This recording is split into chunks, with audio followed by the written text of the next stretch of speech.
केसर सिंह नेगी को न्याय दो, न्याय दो, न्याय दो, केसर सिंह नेगी को न्याय दो, न्याय दो, न्याय दो।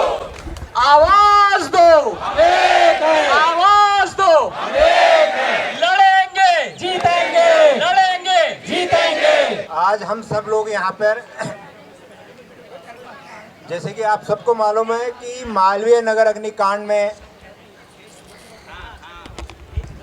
हमारे समाज के एक भाई केसर सिंह नेगी को एक आरोपी बनाया है। सबसे पहले हमारी संवेदना, जो मालवीय नगर में 23 लोग आग अग्निकांड में काल कलवित हुए हैं, दर्दनाक मौत हुई है, हादसे, हमारी संवेदनाएं उनके प्रति है।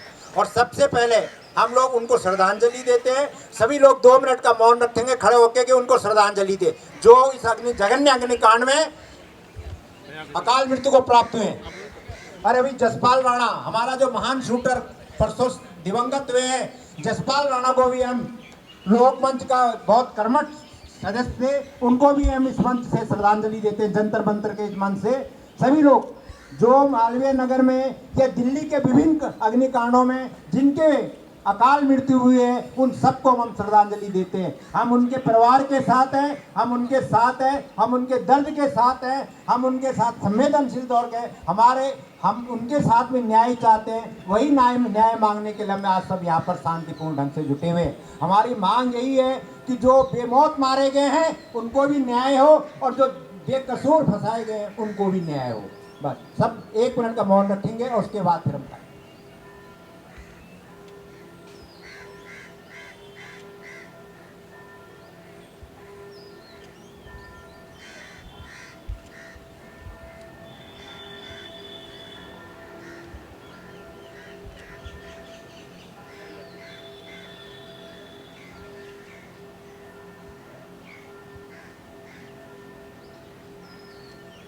ओम शांति शांति शांति। सभी लोग अपना अपना स्थान में ग्रहण कर दें। यहाँ पर हमारे सभी समाज, सभी पार्टियों के, ये किसी पार्टी का नहीं है, किसी व्यक्ति का नहीं है, किसी विशेष का नहीं है, ये उत्तराखंड समाज का अपने समाज के व्यक्ति केसर सिंह नेगी के साथ में न्याय के लिए एक मांग है। सरकारें, कानून अपना काम करते हैं और समाज के व्यक्ति के साथ खड़ा होना अपनी मांग है। हमारी मांग ये है आज जिससे हम बैठे हैं कि इतने बड़ा जघन्य अग्निकांड हुआ मालवीय नगर के अंदर 23 लोग उसमें मारे गए, और हम ये कहते हैं कि इस बड़े अग्निकांड में जो मेन दोषी ठहराया जा रहा है वो केसर सिंह नेगी एक सैफ को ठहराया जा रहा है। यदि वो दोषी हो तो उसको सजा मिलनी चाहिए, लेकिन ये नहीं कि आप बिना दोष के उसको सीधा आपने उसको 14 दिन की रिमांड पे भेज दिया गया। और हम चाहते हैं कि इसकी न्यायपूर्वक जांच हो, निष्पक्ष जांच हो, पारदर्शिता जांच हो। आज उस मांग के लिए आज ना भाजपा का मीटिंग है, ना कांग्रेस की मीटिंग है, ना किसी और पार्टी की मीटिंग है, ये आम जनता की मीटिंग है। ये समाज के लोग यहाँ जुटे हुए हैं और समाज की ये मांग है कि कानून के साथ केसर सिंह नेगी जी के साथ न्याय हो। न्याय की मांग करना लोकतांत्रिक प्रणाली में किसी के लिए न्याय मांगना कोई गुनाह नहीं है। लोकतांत्रिक प्रणाली में अपनी बात को, आवाज को आवाम को देना, गूंगे बहरे आवाम को सुनाना कोई गुनाह नहीं है। अपनी बात के लिए एक जगह एकजुट होकर इकट्ठा होना कोई गुनाह नहीं है। कौन दोषी है नहीं है इसका निर्णय हम करने वाले नहीं हैं, लेकिन हम मांग करने वाले हैं कि जो दोषी है उसको सजा हो और जो निर्दोष है उसको।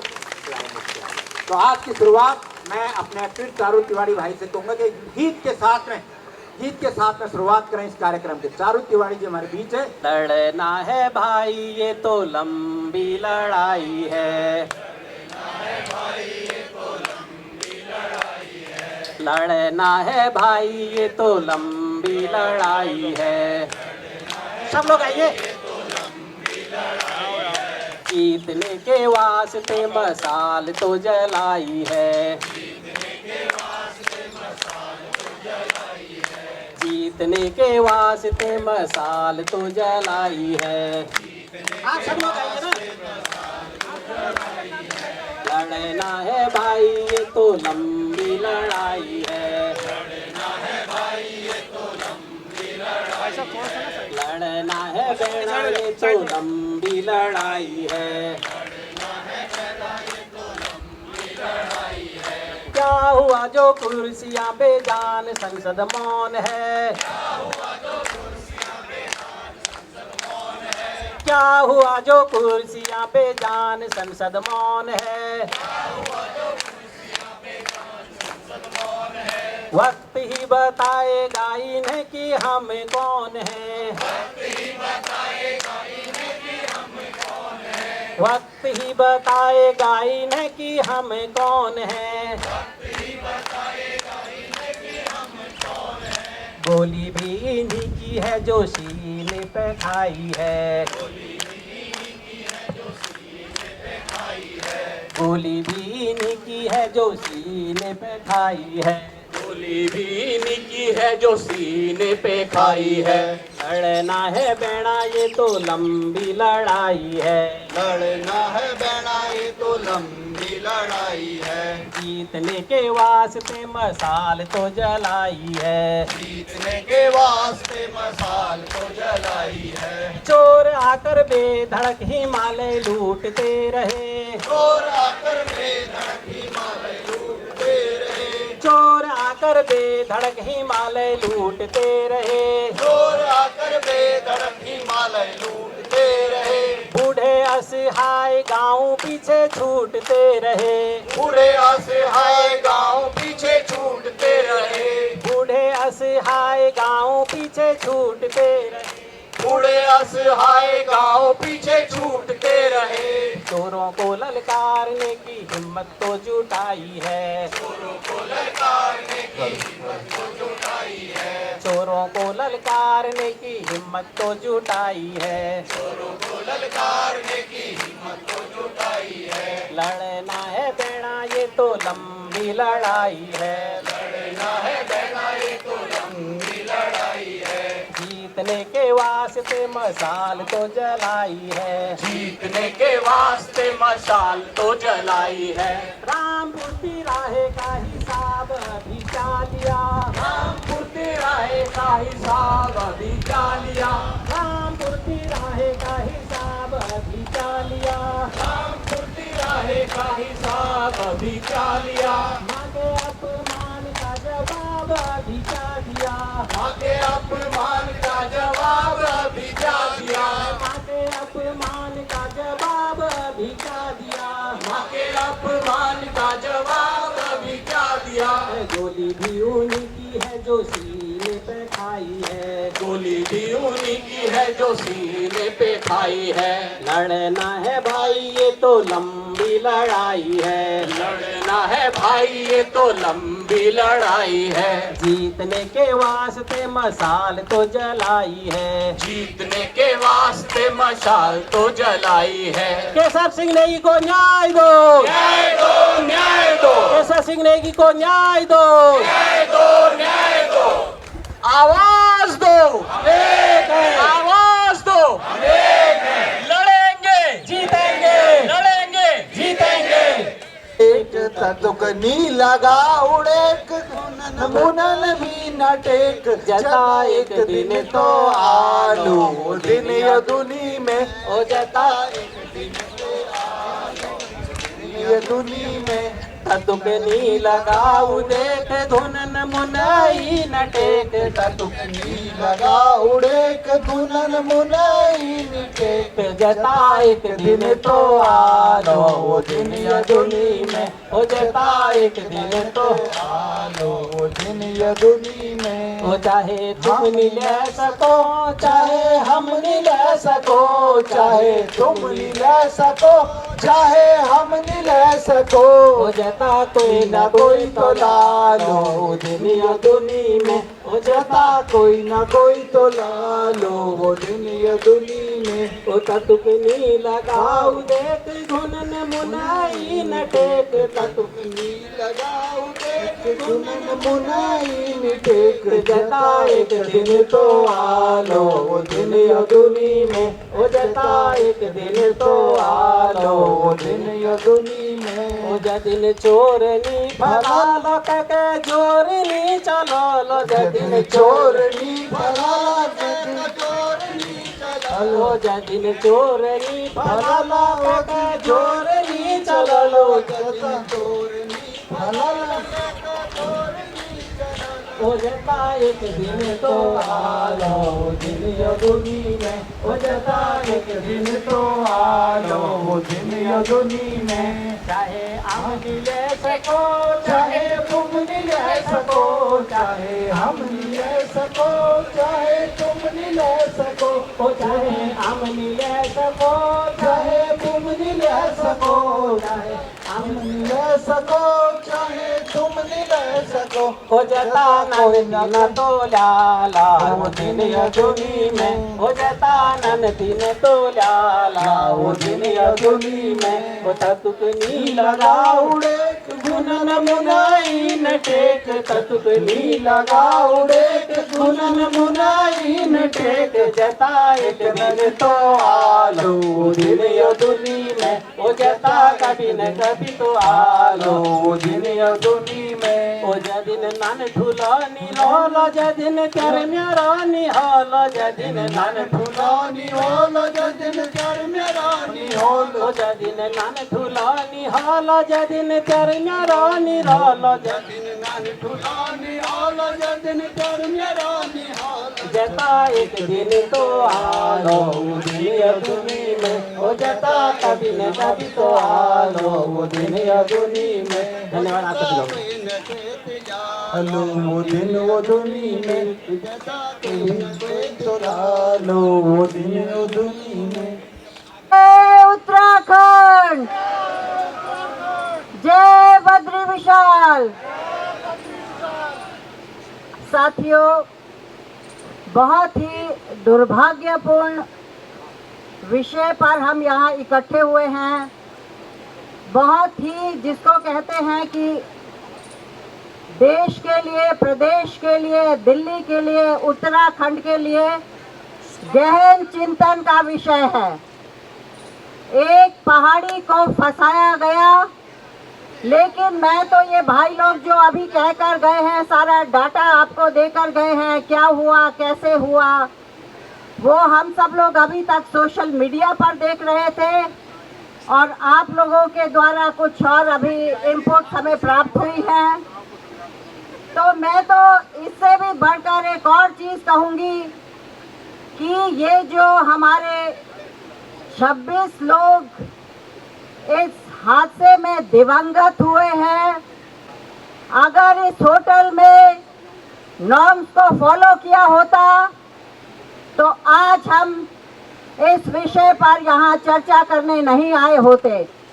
तो मैं दिल्ली की जनता से, उत्तराखंड की जनता से और देश की जनता से यही कहना चाहूँगी कि अन्याय की लड़ाई के विरुद्ध सब लोग आवाज़ उठाएं। हम इन्हें बिल्कुल भी एनकरेज नहीं करें और जो भी दोषी है उसको सज़ा मिलनी ज़रूरी है। हम उन 26 मृत आत्माओं के परिवारों को संवेदना देते हैं उत्तराखंड क्रांति दल, और ईश्वर से प्रार्थना करेंगे कि उन दिवंगत आत्माओं को भी न्याय मिले और जो आज घायल अवस्था में पड़े हुए हैं उनको भी न्याय मिले। तो हम सब साथियों आपके साथ हमेशा खड़े हैं। आप लोग देखते ही होंगे हमें सोशल मीडिया के माध्यम से कि उत्तराखंड हो या देश में कहीं भी किसी के साथ भी अन्याय होता है तो मेजर संतोष भंडारी सबसे पहले आप लोगों के साथ में और सामने आती है। और मैं आपको पूर्ण विश्वास दिलाती हूँ कि आपके साथ कभी हम अन्याय नहीं होने देंगे।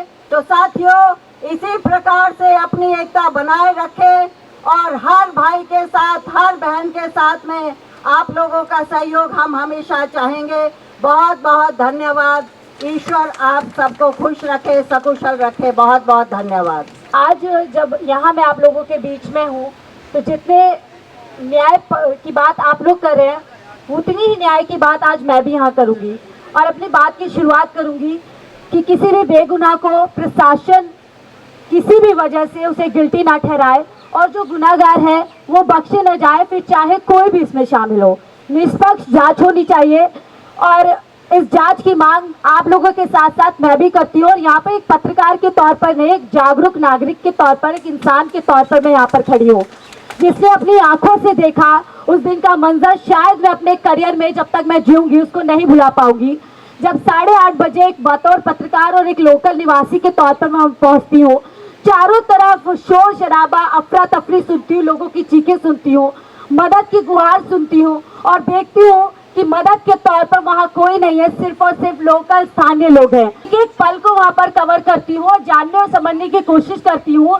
कि आज ये जो भ्रष्टाचार की बिल्डिंग है, जिसकी नींव भ्रष्टाचार पर रखी गई होगी, इसके अंदर कितने बेगुनाह लोग आज कहीं ना कहीं मौत के घाट उतर जाएंगे। और ऐसा ही हुआ, चंद मिनटों के अंदर वो बिल्डिंग जो ठीक स्थिति में थी, एक साधारण आग उसमें लगी थी, देखते ही देखते वो एक पूरी तरीके से आप कह सकते हैं तंदूर में बदल जाती है, आग की लंबी लंबी लपटें होती हैं। और ये मंजर देखकर कि मैं भी भावुक हो जाती हूँ कि पता नहीं किसका परिवार उसमें होगा, किसकी माँ होगी, किसका बच्चा होगा, जो हमारे देश में आए होंगे कि आज यहाँ पर उनको एक अच्छा इलाज मिलेगा, एक अच्छी सर्विस मिलेगी और वो स्वस्थ होकर के हमारे देश से जाएंगे।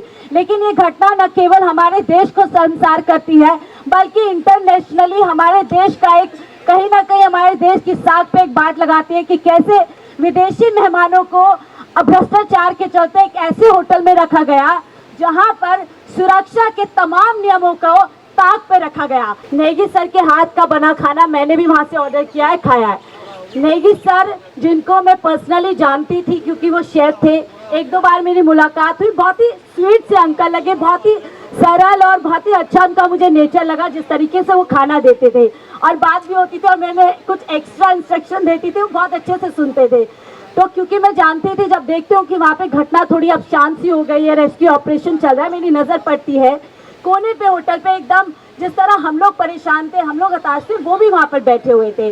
तो जो जांच में या फिर जो जांच एजेंसियाँ कह रही हैं कि जो होटल के शेफ थे नेगी, वो वहाँ से भाग गए थे, ये सरासर झूठ है। जिस तरह हम लोग चिंता में थे, जिस तरह हम लोग परेशान थे, हम लोग सोच रहे थे कि कैसे उन लोगों को बचाया जाए, नेगी सर भी वहाँ पर मौजूद थे। मेरे कैमरे में उनकी सारी कुछ जो स्थिति है वो रिकॉर्ड हुई है। जिस तरह मैं परेशान हूँ, वो भी खिड़की की तरफ देख रहे हैं कि इन लोगों को कैसे बचाया जाएगा। और देखिए, बात आती है कि नेगी सर पे आरोप है कि इन्होंने जो मेन पावर स्विच था वो बंद कर दिया। ये बचपन से हमें सिखाया जाता है, सामान्य तौर पर यही होता है कि घर में कोई अगर घटना हुई है, गैस या कुछ भी हो रहा है, सबसे पहले हमारी माँ हमें सिखाती है कि जो बेटा पावर का मेन स्विच है उसको बंद कर दीजिए। तो ये कहाँ से और कब से अपराध हो गया? तो जांच पूरी तरीके से निष्पक्ष होनी चाहिए और जो लोग जिम्मेदार बनते हैं उन लोगों को होना चाहिए। और सवाल ये भी है कि क्यों ना उन तमाम लोगों पर जांच बैठाई जाए जो पूरी तरीके से इस पूरे सिस्टम में करप्ट तरीके से इन होटलों को लाइसेंस देते हैं, इन होटलों को चलाने की इजाजत देते हैं। क्यों ना पुराने एमएलए पे भी जांच बैठाई जाए जिसके राज में, जिसके कार्य में ये होटल पनपे होंगे। और क्यों ना अब प्रेजेंट एमएलए पे भी जांच बैठाई जाए जिसके रहते हुए होटल चलते रहे होंगे। और क्यों ना उस पुलिस प्रशासन में तमाम उन ऑफिसर्स पर जो वहाँ आते रहे होंगे, बीट ऑफिसर रहे होंगे, यहाँ से हफ्ता लिया करते होंगे, यहाँ से महीना लिया करते होंगे, क्या उनको नहीं पता कि इस होटल में किस तरीके से नियमों को पूरी तरीके से अनदेखी की जा रही है? लोगों की जान यहाँ पर कभी भी खतरा हो सकती है।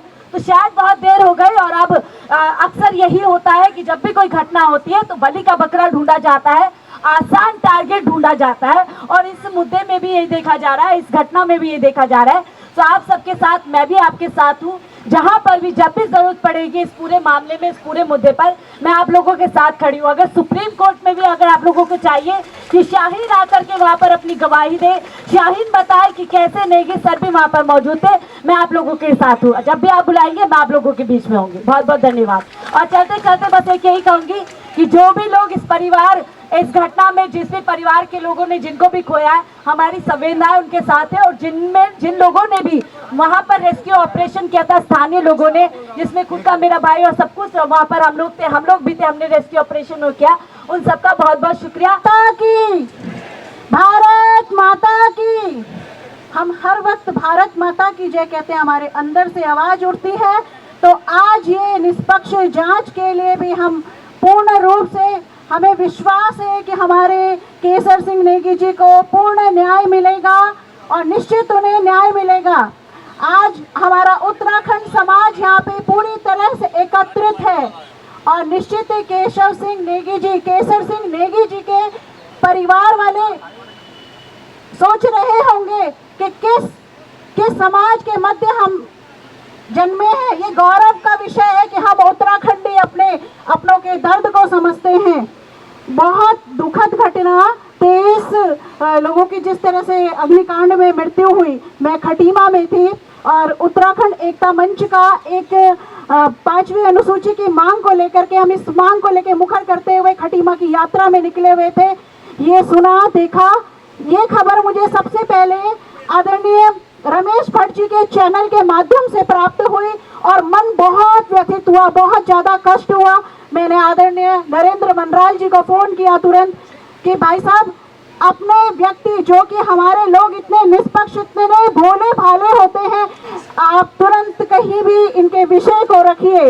और लेकिन इतनी मुखरता से हमारे सभी मीडिया कर्मियों ने, हमारे भाई साहब लोक मंच के माध्यम से और समाज के विभिन्न लोगों ने इस विषय को जिस प्रकार उठाया है, निश्चित ही हम जीतेंगे। अभी हम एक गीत यहाँ पे गुनगुना रहे थे, लड़ना है भाई अब लंबी लड़ाई है, लेकिन मैं ये कहती हूँ ये लंबी लड़ाई नहीं होनी चाहिए, ये कतई लंबी लड़ाई नहीं होनी चाहिए।